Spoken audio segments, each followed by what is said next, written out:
अस्सलाम वालेकुम, my name is doctor Khalood Imran. मैं उम्मीद करती हूँ आप सब खैरियत से होंगे। Today my topic is about migraine, जिसको हम आधे सर का दर्द भी कहते हैं। सबसे पहले आप मेरे चैनल को लाजमी सब्सक्राइब कर दें और बेल आइकन का बटन दबा दें ताकि वक्तन फ़वक्तन आप मेरी वीडियोस के साथ इन टच रह सकें। तो आज मैं बात करूंगी कि आधे सर का दर्द क्या होता है। ये हमारी जो एक आबादी है, पॉपुलेशन है, उसमें बहुत कॉमन है। फीमेल्स में ज़्यादा होती है एज़ कंपेयर टू मेल्स। अब इसकी जो है हमसे मरीज़ कहते हैं कि जी आधे सर का दर्द है डॉक्टर साहिबा, या बाज़ लोगों को सिर्फ आई में एक ग्लोब में पेन स्टार्ट होता है और फिर आहिस्ता आहिस्ता वो आधे सर का दर्द में वो फैल जाता है। तो पेशेंट्स बहुत वरीड होते हैं, वो कहते हैं हमें इसकी वजूहात भी पता होनी चाहिए और इलाज भी। तो सबसे पहले इसकी वजूहात में जेनेटिक स्टडीज़ हैं, यानी कि अगर पेरेंट्स में, ग्रैंड पेरेंट्स में और अगर सिबलिंग्स में, अगर ख़ानदान में ये चल रहा है तो ऑटोमेटिकली ये अगली पॉपुलेशन में भी आएगा, अगर ख़ानदान में शादियां हो रही हैं तो। उसके अलावा इसकी जो बहुत अहम वजह है वो फीमेल में जो इसका एक ट्रिगरिंग फैक्टर्स है वो मेंसेस है, यानी कि नेचुरल साइकिल माहवारी के साथ जो है आधे सर का दर्द देखा गया है कि बहुत कॉमन है। उसके अलावा स्ट्रेस, परेशानी, अगर वो मेल्स में है या फीमेल्स में है, आजकल जॉब की है, महंगाई की है, या फीमेल्स के जो है घरेलू इश्यूज होते हैं, तो इन तमाम प्रॉब्लम्स की वजह से जो है स्ट्रेस, ओवर थिंकिंग की वजह से भी हेडेक जो है आधे सर का दर्द बहुत ज़्यादा कॉमन है।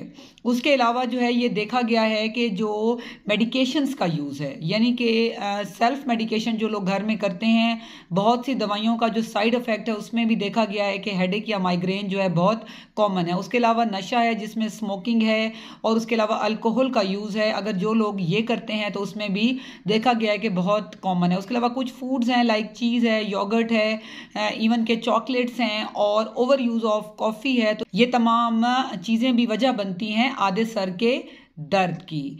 अब उसके अलावा जो है ओबिसिटी भी देखा गया एक बहुत कॉमन फैक्टर है। स्लीप डिस्टर्बेंस, जिन लोगों में नींद डिस्टर्ब है, आजकल मोबाइल का ओवर यूज़ है, तो ऑटोमेटिकली जो है वो ये तमाम वजूहात जो है वो ड्रेन करती हैं इसकी कॉजेज़ में। अब हम बात करेंगे कि अगर एक पेशेंट को माइग्रेन स्टार्ट हो गया है तो उसने क्या करना है। अब सबसे पहले मैं ये बताऊंगी कि घर में क्या करना है और कब आपने डॉक्टर से रुजू करना है। सबसे पहले जब भी आपको आधे सर का दर्द हो गया है तो सबसे पहले आपने कोशिश करनी है कि एक कमरे में अलग हो जाएं, अपने आप को आइसोलेट कर लें, क्योंकि याद रखें कि जो माइग्रेन है उसकी 4 स्टेजेस हैं। कौन कौन सी? प्रोडोम है, ऑरा है, अटैक है एंड पोस्टड्रोम है। तो ये 4 स्टेजेस होती हैं। लाजमी नहीं कि ये step by step her patient में हो, किसी में कोई होती है और किसी में ये सब भी होती हैं और बाद में मिक्सचर होता है। इसलिए जब जैसे आपको प्रोडोम स्टार्ट हो, आपको फील हो, जिन लोगों को आधे सर का दर्द होता है उन्हें पता चलने लग जाता है कि अब मुझे दर्द होने लगा है, तो उसको ऑटोमेटिकली अपने आप को आइसोलेट कर लेना चाहिए, रूम की लाइट्स ऑफ कर देनी चाहिए और सिंपल पैनाडोल टैबलेट ले लेनी चाहिए। लेकिन अगर उसके बाद भी अगर पेन बेहतर नहीं होता और लगता है कि जी पेन बढ़ता जा रहा है, तब मेरी आपको ये एडवाइस है कि आपने घर नहीं बैठना, फिर अपने प्रॉपर फिजिशियन के पास जाएं ताकि वो आपको चेकअप करें। याद रखें कि आप जिसको सर दर्द समझ रहे हैं कि जी मुझे तो आधे सर का दर्द है, पहले भी होता है, हो सकता है कि वो सर दर्द ना हो, वो कुछ और हो, जैसे कि हाई ब्लड प्रेशर है, या ब्लड प्रेशर की वजह से स्ट्रोक है, या बाज़ मरीज़ों को हाई बीपी की वजह से फालिज भी हो सकता है, और उसके साथ जो है इंट्राक्रेनियल हेमोरेज हैं, बहुत सारे इश्यूज हो सकते हैं, मेनिंजाइटिस है, और बहुत सारे इसके अंदर हमारे पास डिजीज़ आती हैं। इसलिए आपने इसको बहुत लाइट नहीं लेना।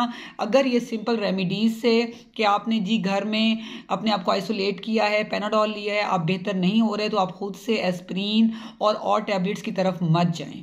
सेल्फ मेडिकेशन से प्लीज़ आप लोग जो हैं वो अवॉइड करें, क्योंकि आने वाले टाइम में जो है ये पेप्टिक अल्सर्स और ये गोलियां इट सेल्फ भी जो है बहुत सी प्रॉब्लम्स की वजूहत बन सकती हैं। तो डॉक्टर आपको प्रॉपर इवेलुएट करेंगे, आपका बीपी देखेंगे, आपकी हिस्ट्री लेंगे और उसके मुताबिक आपको मेडिकेशंस देंगे तो आप बेहतर हो जाएंगे। इसी तरह जो फीमेल्स हैं, अगर उनको दौरान माहवारी या मेंसेस के बीच में उनको लगता है कि जी मुझे पेन बहुत ज़्यादा होता है, तो वो उसके लिए जब अपने आप को प्रॉपर गायनेकोलॉजिस्ट के पास दिखाएंगी तो वो आपको मेडिसिन बता देंगी कि जब भी आपको मेंसेस आए आप ये टैबलेट ले लें। इसलिए जो है ये देखा गया है कि फ़ीमेल में बिफोर मनार्की यानी कि माहवारी आने से पहले या माहवारी ख़त्म होने के बाद ये दर्द ख़त्म हो जाता है या बेहतर हो जाता है बहुत ज़्यादा। इसी तरह जो लोगों को जॉब के लिए ओवरबर्डन है उन्हें चाहिए कि अपनी लाइफ को रिलैक्स रखें, अपने लिए कुछ टाइम निकालें और टाइम स्पेंड करें अपनी फैमिली के साथ, उन फ्रेंड्स के साथ जो उनको अच्छे लगते हैं। अगर वेट गेन है तो ऑटोमेटिकली वज़न को कम कर लें, एक्सरसाइज को डेली रूटीन का हिस्सा बनाएं, पानी का इस्तेमाल बहुत ज़्यादा करें, हेल्दी फूड्स का इस्तेमाल करें और ऑटोमेटिकली जो है वो अल्कोहल और स्मोकिंग को छोड़ दें ताकि एक वो प्रॉपर और हेल्दी लाइफ गुजार सकें। मैंने इस पे पहले भी एक सेशन किया था माइग्रेन पे, लेकिन हमसे बार बार क्वेश्चन होता है, ये हमारी पॉपुलेशन में बहुत कॉमन है, तो मैंने सोचा कि आपकी जो क्वेश्चंस हैं उनको मैं यहाँ पे क्लियर करती चलूँ। Stay safe, stay healthy. Thank you so much. अल्लाह हाफिज़।